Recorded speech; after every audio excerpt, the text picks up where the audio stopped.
Chapter 1. Huck in Trouble. You don't know about me if you haven't read a book called The Adventures of Tom Sawyer. Mr. Mark Twain wrote the book, and most of it is true.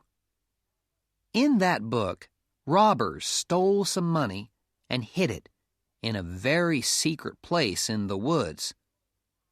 But Tom Sawyer and I found it, and after that, we were rich. We got $6,000 each, all gold. In those days, I never had a home or went to school like Tom and all the other boys in St. Petersburg. Pop was always drunk, and he moved around a lot, so he wasn't a very good father. But it didn't matter to me. I slept in the streets or in the woods, and I could do what I wanted when I wanted. It was a fine life. When we got all that money, Tom and I were famous for a while. Judge Thatcher, who was an important man in our town, kept my money in the bank for me. And the widow Douglas took me to live in her house and said I could be her son. She was very nice and kind, but it was a hard life because I had to wear new clothes and be good all the time. In the end, I put on my old clothes and ran away. But Tom came after me and said that I had to go back, but that I could be in his gang of robbers. So I went back, and the widow cried, and I had to put on those new clothes again. I didn't like it at all.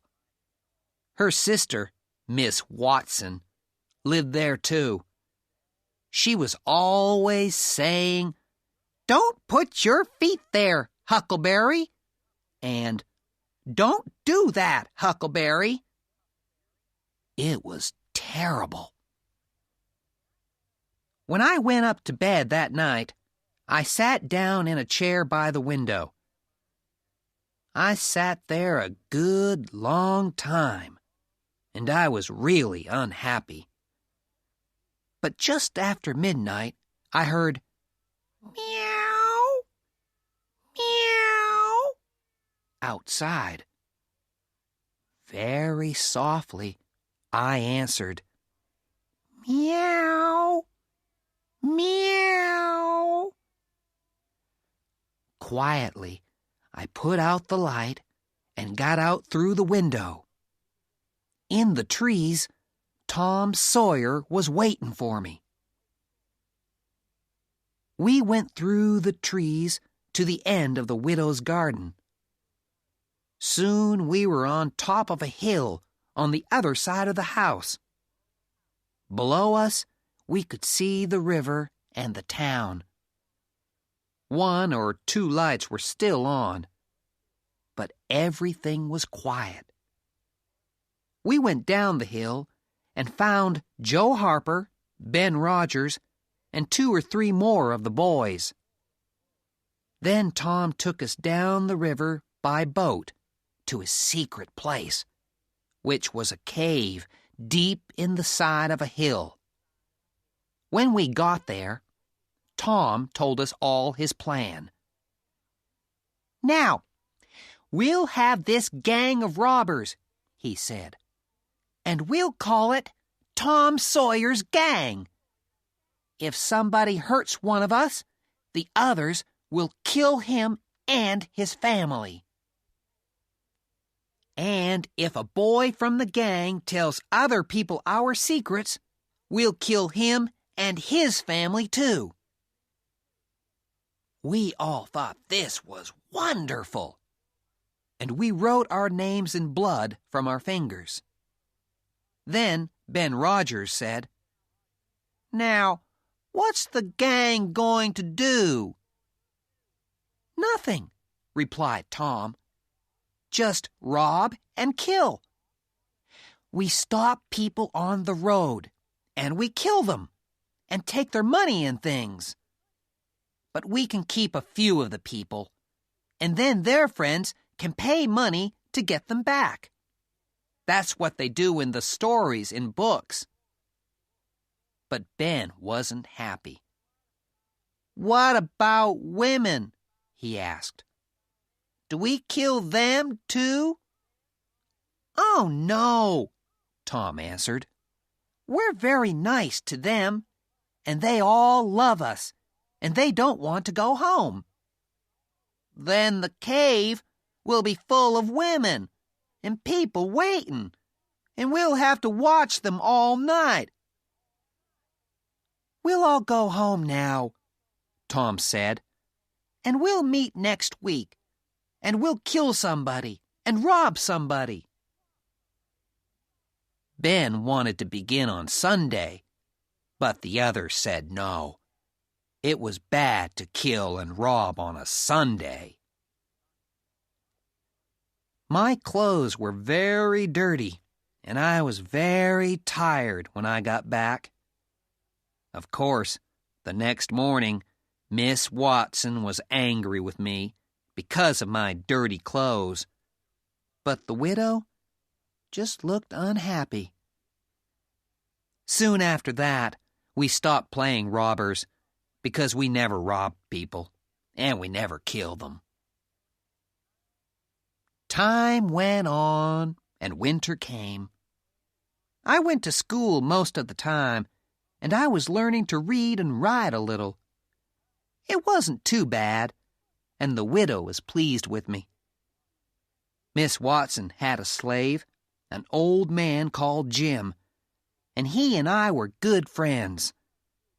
I often sat talking to Jim, but I still didn't like living in a house and sleeping in a bed. Then, one morning, there was some new snow on the ground, and outside the back garden, I could see footprints in the snow. I went out to look at them more carefully. They were Pop's footprints.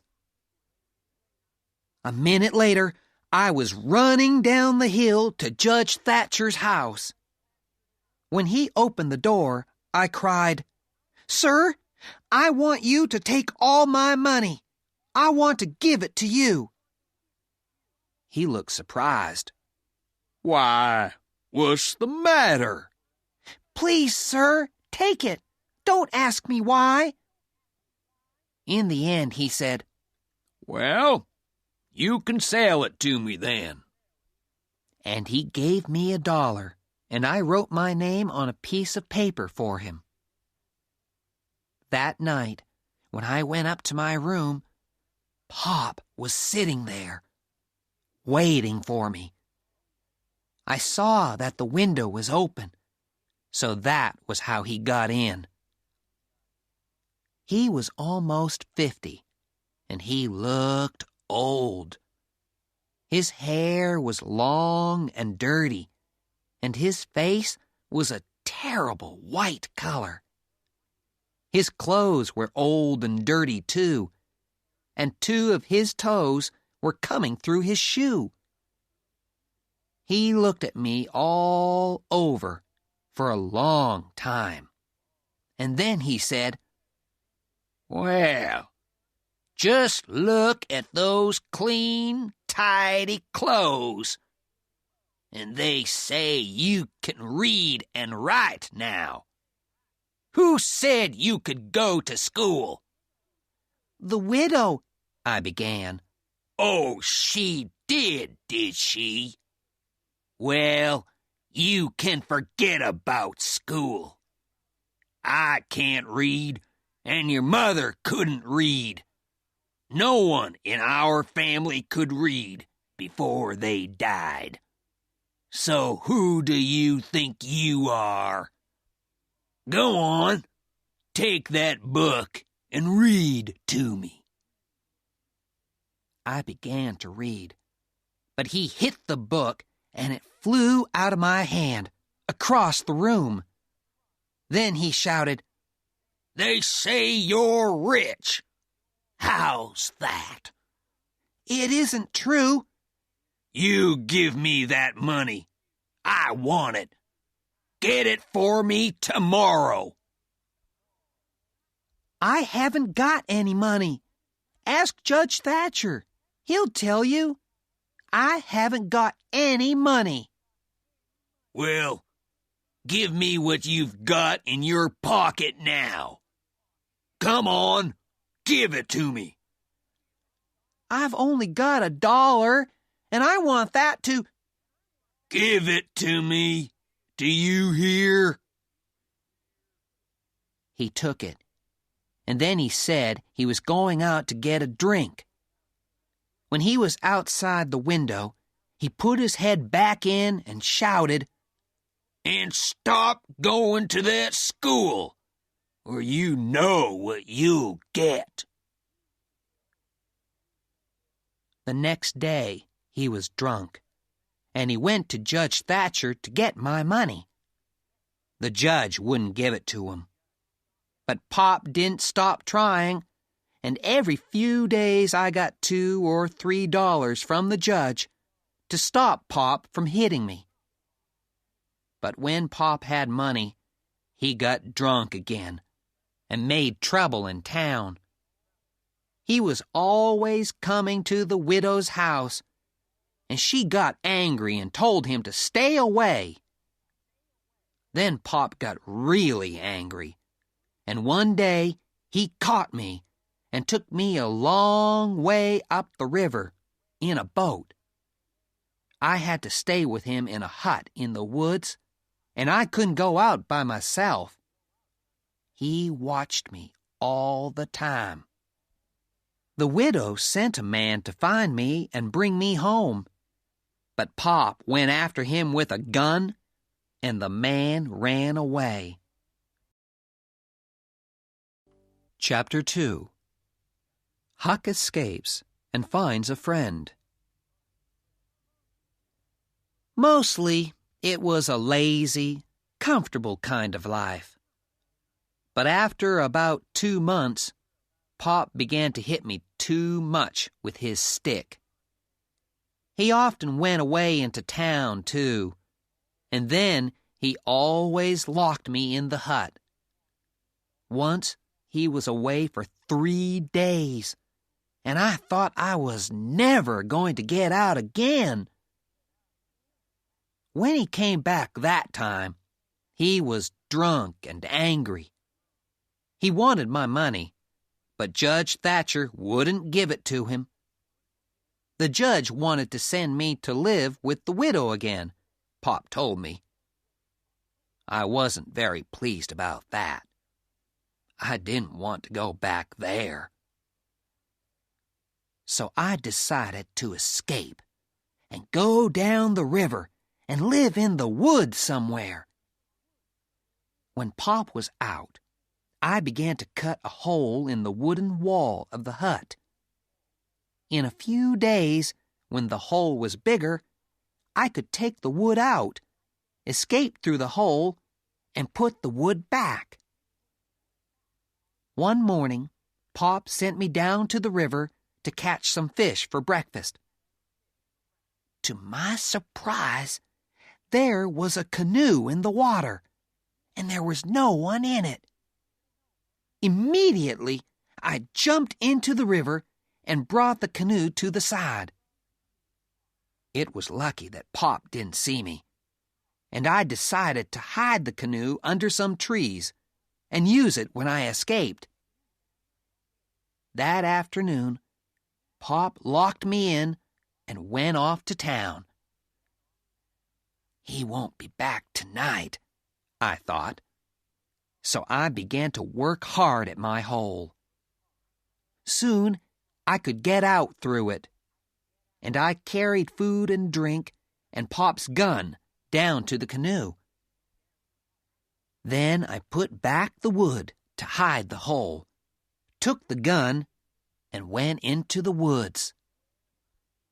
There I shot a wild pig and took it back to the hut with me. Next, I broke down the door with an axe. I carried the pig into the hut and put some of its blood on the ground. Then I put some big stones in a sack and pulled it along behind me to the river. Last of all, I put some blood and some of my hair on the axe. I left the axe in a corner of the hut, and I took the pig down to the river. They won't know it's only a pig in the river, I said to myself. They'll think it's me. Then I took the canoe and went down the river to Jackson's Island. By then, it was nearly dark, so I hid the canoe under some trees and went to sleep. It was after 8 o'clock when I woke up the next day, and the sun was high in the sky. I was warm and comfortable, and I didn't want to get up. Suddenly, I heard a noise up the river. Carefully, I looked through the trees, and I saw a boat full of people. There was Pop, Judge Thatcher, Tom Sawyer and his Aunt Polly and his brother Sid, and lots of others. They were looking for my body in the river. I watched them, but they didn't see me, and in the end they went away. I knew that nobody was going to come and look for me again. I found a good place under the trees to sleep and to put my things. Then I caught a fish and cooked it over a fire.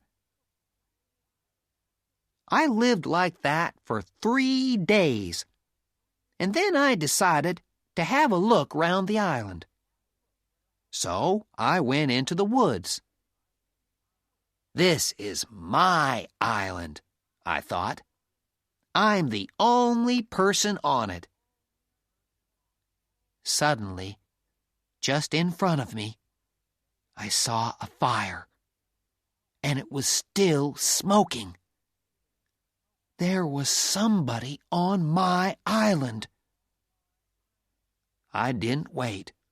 I turned and went straight back. But I couldn't sleep. After a time, I said to myself, I can't live like this. I must find out who it is. Silently, I moved along the river in my canoe, under the darkness of the trees. And then I stopped. Through the trees, I could see the light of a fire. Afraid, I left my canoe and went nearer. There was a man lying by the fire. Suddenly, he sat up, and I saw that it was Jim, Miss Watson's slave. I was really happy to see him. "Hello, Jim!" I cried, and I jumped out from behind the tree. Jim fell to his knees. "Please don't hurt me," he cried. "I've always been good to dead people." "It's all right, Jim. I'm not dead," I said. "But why are you here on the island?" I asked. "Well, Huck," he began, "old Miss Watson wanted to sell me. A man came into town and told Miss Watson that he'd buy me for $800. She couldn't say no, so I ran away. I ran down to the river to hide, but everybody in the town was there. They said you were dead, Huck. I had to wait all day to get away." when it was dark, I got onto a big boat and hid. When we came near this island, I jumped into the water and swam here." Jim finished his story, and then we both carried all our things into a cave and hid the canoe under some trees. We were just in time, because then the rains came. It rained for days, and the river got higher and higher. All kinds of things came down the river, and one night there was a little wooden house lying half on its side. We got the canoe out and went to take a look. Through the window, we could see a bed, 2 old chairs, and some old clothes. There was something lying in the corner, and we thought it looked like a man. Jim went in to see, but he said, "He's dead. Someone shot him in the back. Don't look at his face, Huck. It's terrible." I didn't want to see the dead man's face, so I didn't look. We just took the old clothes and a few other things and went back to our cave on the island. Another night, when we were out looking for things on the river, we found a raft. It was made of good, strong wood and was about 4 meters by 5 meters. "This could be useful," I said to Jim. So we pulled it back to the island behind the canoe and tied it up under the trees. Chapter 3. Huck and Jim Travel South. For some days, everything went along quietly. But we were getting bored. We wanted to know what was happening in town, and so I decided to go and find out. Jim said, "Why don't you wear the old dress and the hat that we found in the house? People won't know you then. They'll think you're a girl." And so I did. Just after it was dark, I got into the canoe and went up the river to the bottom of the town. There, I left the canoe and went on foot. Before long, I came to a little house, which was always empty. Now, there was a light on, and when I looked through the window, I saw a woman of about 40. She was a stranger, and that was good, because she didn't know me. So I knocked on the door. "I must remember that I'm a girl," I said to myself. The woman opened the door. "Come in," she said. She looked at me with her little bright eyes. "What's your name?" she asked. "Sarah Williams," I replied. "I'm going to see my uncle on the other side of town. My mother's ill, you see, and she needs help." "Well, you can't go there by yourself now. It's too dark.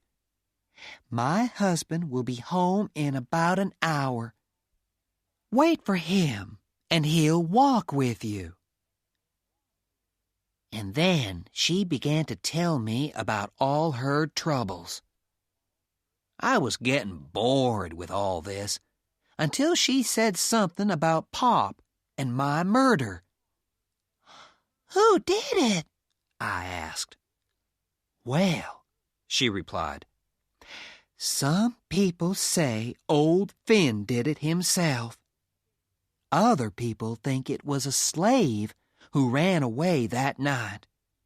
His name was Jim, they'll give $300 to anybody who finds him, and they'll give $200 for old Finn. He got drunk and left town with 2 strangers. A lot of people think he killed his boy, and he's going to come back one day and get all Huck Finn's money."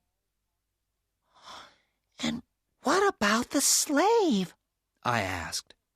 "Oh, they'll soon catch him. People want the $300. I think he's on Jackson's Island, you know. I've seen smoke there. My husband's gone to get 2 of his friends, and they're going over there with a gun later tonight." When I heard this, my hands began to shake. The woman looked at me strangely, but then she smiled and said kindly, "What did you say your name was?" Mary Williams." "Oh," she said, "I thought it was Sarah." Well, yes, it is. Sarah Mary Williams. Some people call me Sarah, and some people call me Mary, you see." "Oh, do they?" She smiled again. "Come on now. What's your real name? Bill? Bob? I know you're not really a girl." So then I had to tell her another story, with a different name, and I said I was running away. She said she wouldn't tell anybody, and gave me some food before I left. I hurried back to the island and Jim. "Quick, Jim!" I cried, waking him up. "They're coming to get us!" We got out the raft as fast as we could, put all our things on it, tied the canoe on behind, and moved off down the river. When it began to get light, we hid. When it was dark again, we traveled on. On the 5th night, we passed St. Louis, and we decided to go on down to Cairo in Illinois, sell the raft there, and get a boat to Ohio. There are no slaves in Ohio. We slept for most of that day, and we began our journey again when it was dark. After some time, we saw lights on the Illinois side of the river, and Jim got very excited. He thought it was Cairo. Jim got the canoe ready, and I went off in it to take a look at those lights. But it wasn't Cairo. After that, we went on down the river. It was very dark that night, and it wasn't easy to see where we were going. Suddenly, a big steamboat came at us very fast, and the next minute it was right over us. Jim and I jumped off the raft into the water. The boat hit the raft and went on up the river. When I came up out of the water, I couldn't see Jim anywhere. I called out his name again and again, but there was no answer. He's dead, I thought. Slowly, I swam to the side of the river and got out. I saw that I was near a big old wooden house. Suddenly, a lot of very angry dogs jumped out at me. They made a terrible noise, and someone called from the house, "Who's there?" "George Jackson," I answered quickly. "I've fallen off a riverboat." Well, the people who lived in that house were very kind, and they took me in and gave me some new clothes and a good meal.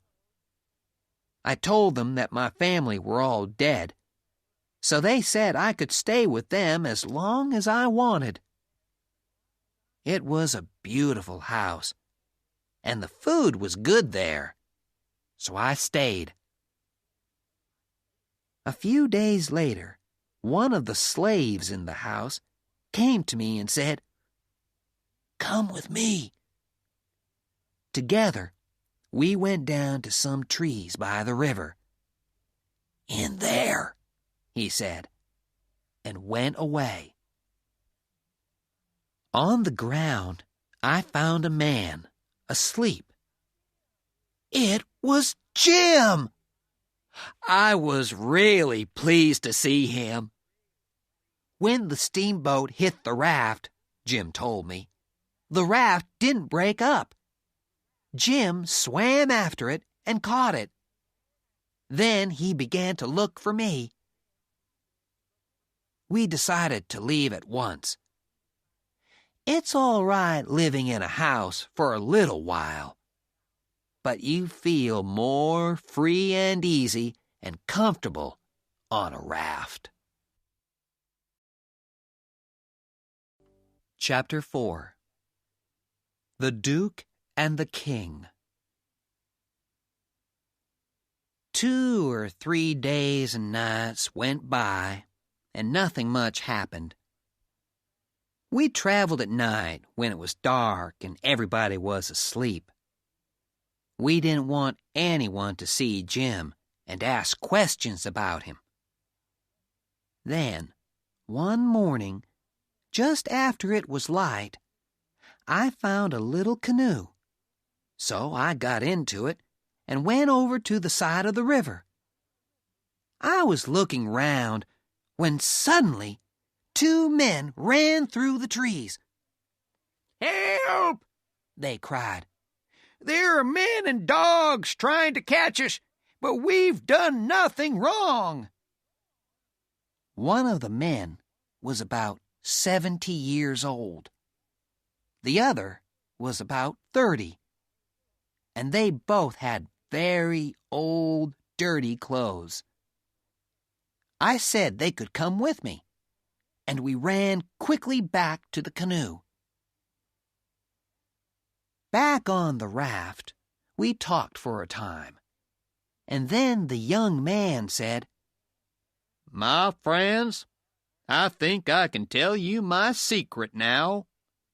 I'm really a duke. My grandfather was the son of the Duke of Bridgewater, but he left England and came to America. When the old Duke died, my grandfather's younger brother stole everything and made himself the Duke of Bridgewater." Well, of course, we were all very unhappy for our friend the Duke, but he said, "I'll be happier if you do things for me. Bring me my dinner." So we did things for him, and he liked it. But the old man spoke very little, and he looked unhappy too.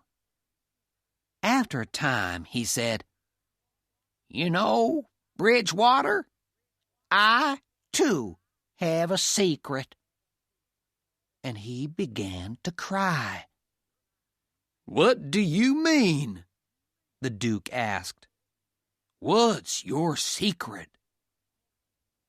And then the old man told us that he was really the first son of the King of France. He asked us all to go down on one knee when we spoke to him. We could call him Your Majesty, too. So that was what we did, and they were both happy.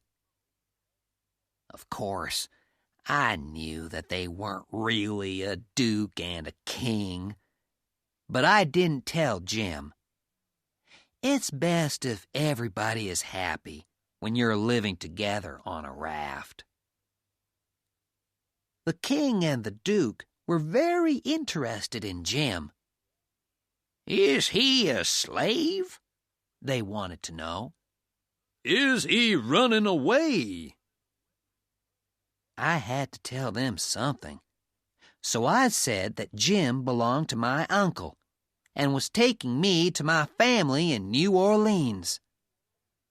Well, we'll travel down river with you then, said the king. We'll have a fine time together. So the four of us went on down the river. But Jim and I didn't like those two men. They were always getting drunk and making plans to get money out of people in every town. It's all right to take a chicken or something if you're hungry, but these men were really bad. Jim and I decided to get away from them as soon as we could. It wasn't easy because they wanted to be with us all the time. Then one morning, the king went off into a town and told us to wait for him. We waited all morning, and he didn't come back. So the Duke and I went into town to look for him. We looked all afternoon, and in the end, we found him in a bar, drunk. And then he and the Duke began to fight about some money. Now we can get away from them, I thought. I turned and ran back to the river. Quick, Jim, I shouted. It's time to go. But there was no answer. Jim wasn't there. I ran into the woods, crying and shouting Jim's name. But there was still no answer. Just then a boy came along. "Have you seen a slave?" I asked him, and I described Jim. "Why, yes," the boy replied. "He's a runaway slave. I heard all about it in town. A family called the Phelpses have got him now. An old man in a bar told Mr. Phelps that there was a runaway slave on a raft down by the river. He said he hadn't got time to take the slave back himself. So Mr. Phelps gave him $40, and they went down and caught the slave this afternoon. The Phelpses are going to take him back to his owner, and they'll get $300 for him." I knew those two men were bad. I asked the boy where the Phelpses lived, and he said it was a big white house a little way down the river. I began to make plans to get Jim back. First, I took the raft and went down to a little island. I hid the raft under the trees and lay down to sleep. Before it was light, I went off down the river in the canoe. When I thought I was near the Phelpses' place, I stopped, got out of the canoe, and went up to the house. Suddenly, a lot of dogs ran out. They came from everywhere, and they made a terrible noise. A woman about 50 years old ran out of the house with some little children behind her. She was smiling all over her face, and she took me by the hands and cried, "It's you at last, isn't it?" I didn't stop to think. "Yes, ma'am," I said. "Well, what took you so long? We thought you were coming 2 days ago. Your Uncle Silas goes to town every day to meet you. He's there now, but he'll be back soon." She didn't stop talking, and I couldn't tell her that she was making a mistake. "Tell us all about them," she cried. "Tell me everything." I knew then that I had to tell her. But just then she cried, "Oh, here he is! Quick, hide!" and she pushed me inside the house and behind the front door. Then her husband came in, and she asked him, "Has he come?" No, her husband replied. "Look!" she shouted, and then she pulled me out from behind the door. "Wow, who's that?" Mr. Phelps cried, surprised. "It's Tom Sawyer!" She laughed. Chapter 5. The Plan to Free Jim. When I heard that, I nearly fell through the floor. But it was a big piece of luck. It was easy for me to be Tom Sawyer because Tom was my best friend. He and his brother Sid lived with their Aunt Polly up in St. Petersburg, and I knew all about them. Now I learned that Aunt Polly had a sister who was Mrs. Phelps. She and her husband were Tom's Aunt Sally and Uncle Silas, and Tom was coming down south by boat to stay with them for a bit. We all sat there talking, and I could answer all their questions about the Sawyer family. I was feeling really happy about this when suddenly I heard a boat on the river. Tom could be on that boat, I thought, and he's going to walk in here and call out my name before I can stop him. I've got to go and meet him. So I told the Phelpses that I would go into town to get my bags, which were at the boat station. I hurried up the road, and before I was halfway to town, there was Tom Sawyer coming along. When he saw me, his mouth fell open, and he looked a bit white in the face. "Aren't you dead?" he said. "Everybody said that you were murdered." "I'm not dead yet," I said. "But listen." I told him about my adventures, and Tom loved all that. Then I told him about the Phelpses, and that they thought I was Tom Sawyer. "What shall we do?" I asked him. Tom thought for a bit, and then he said, "I know. You take my bags and say they're yours. I'll come to the house in about half an hour." "All right," I said. "But there's another thing. You know old Miss Watson's slave Jim, who ran away? Well, he's a prisoner here, and I'm going to help him escape." "Jim?" Tom said. "But he's—" Then he stopped and thought. "Right, I'll help too. I'll make a really good plan." He looked very excited. So I went back to the house with the bags, and Tom came along half an hour later. He knocked on the door, and when his Aunt Sally opened it, he said he was Sid, Tom's brother.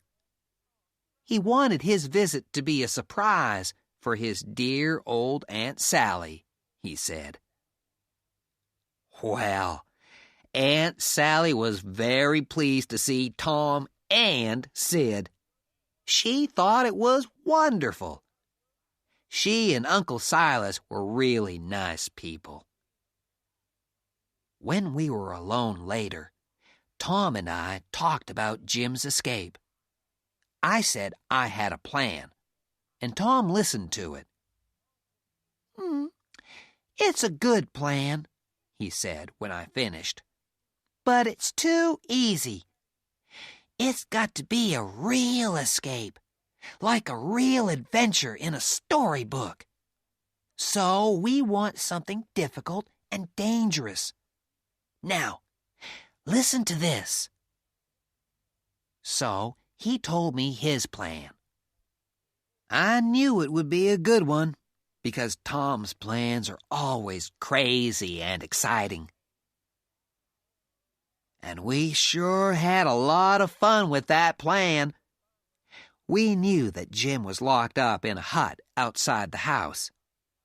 Every night, we got out through our bedroom window and dug a hole right under the wall of the hut. It took us a week, and it was hard work. We talked to Jim secretly and told him about the plan, and he was really pleased. We also wrote secret letters to everybody. Tom said that people always do this in books. We wrote that there was a gang of slave thieves coming up from the south. They wanted to steal Jim and get the $300 from his owner. Well, the Phelpses and their friends got very excited. And on the night of the escape, I went into the sitting room, and there was a crowd of men in there, all with guns.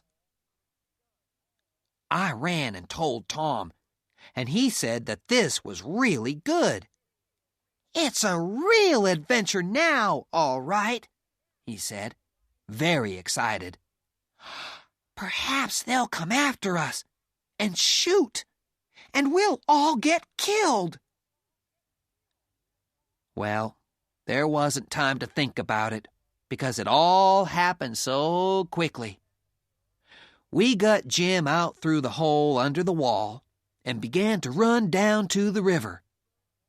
But the men heard us and came after us. They began to shoot, and so we ran as fast as we could to the canoe. We got in it and went over to Spanish Island.